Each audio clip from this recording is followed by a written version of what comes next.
Hari Om. Now let us solve a question related to Kirchhoff's laws. We have been given a circuit in which we have to find the current flowing through each resistor. So here note that the current in each branches is not given to us. So we have to distribute the currents in such a way that the number of unknown currents will be as less as possible. So for that, follow this process. Start from any potential difference source. You can choose either 20 volt one or this one. So let us choose this one. Now here we have a positive potential. So current will be flowing in this direction. Suppose this current is I1. Now once current reaches this junction, it has two ways. Either it can go through this circuit, through this branch, or it can go through this branch. So suppose I2 amount of current flows in this direction. So now out of I1, I2 is flowing through this direction. So the rest of the current will flow through this branch. Now if from I1, I2 amount of current has flowed through this area, I1 minus I2 will flow through this branch of the circuit. Now I2 current is flowing like this. So here we have I2, here also I2, and in this branch we have I1 minus I2. Now at this junction you can see current through I1 minus I2 is entering. Here also I2 amount of current is entering. So the current flowing in this part will be sum of these two.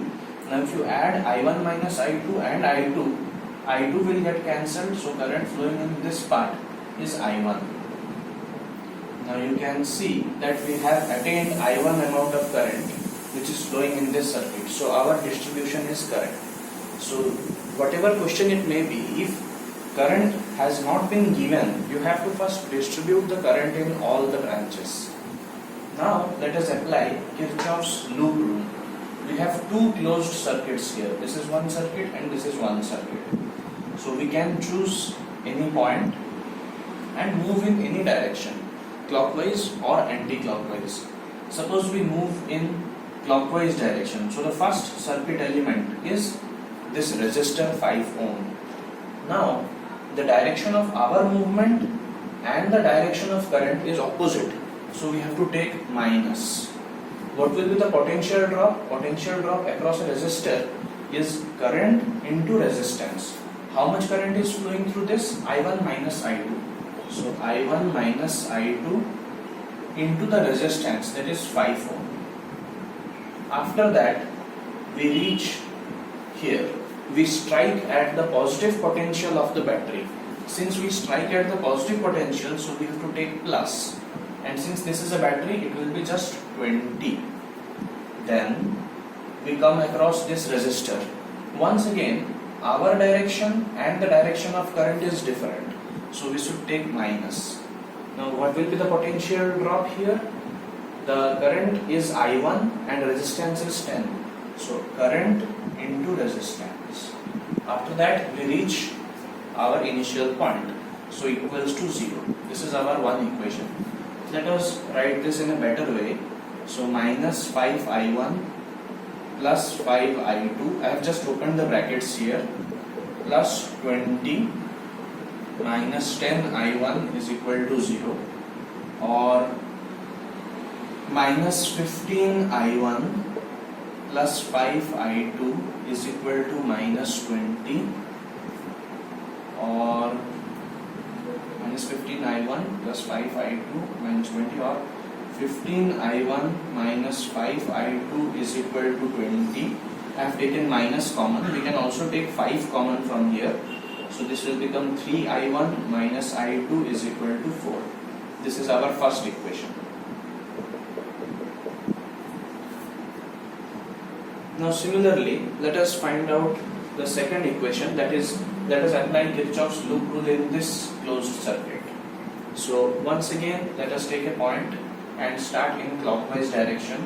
So we strike at the positive potential of the battery. This is our first circuit element.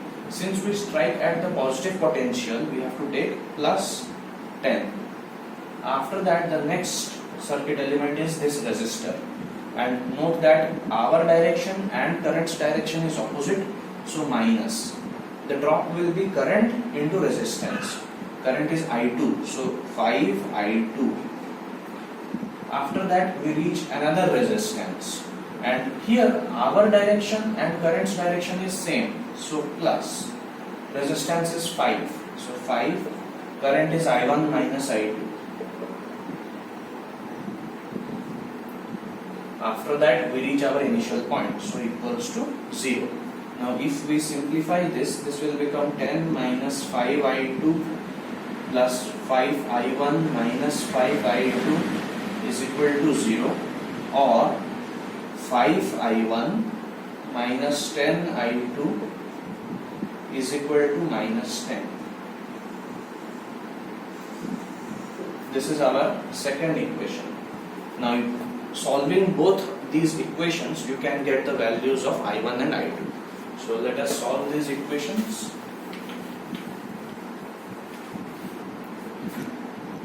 Let us multiply this equation by 10. So this will become 30 I1 minus 10 I2 is equal to 40, and this one is 5 I1 minus 10 I2 is equal to minus 10.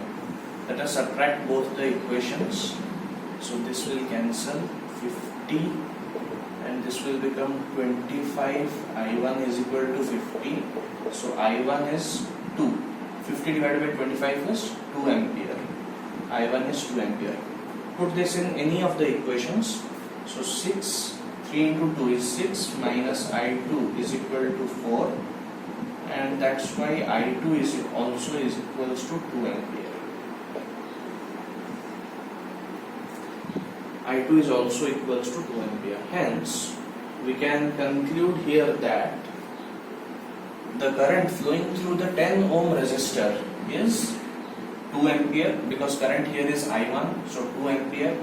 Current flowing through the 5 ohm resistor is I1 minus I2. How much is I1 minus I2? It is 0. So 2 minus 2 is 0. So no current is flowing through this part, and the current flowing through this resistor is again 2 ampere. This is how we apply Kirchhoff's law. Here, while distributing the current, I have taken one of the current to be I2 and the other current to be I1 minus I2. You can also choose this to be some other current, I3 also.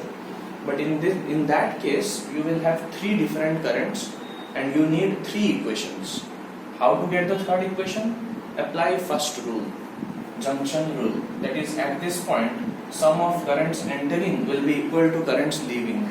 So you will get 3 equations and you can solve. But it's better to solve in this way because you have only the lesser number of variables present. Alright, so with this, let us stop here today. We will proceed to the next part in the next video. Thank you.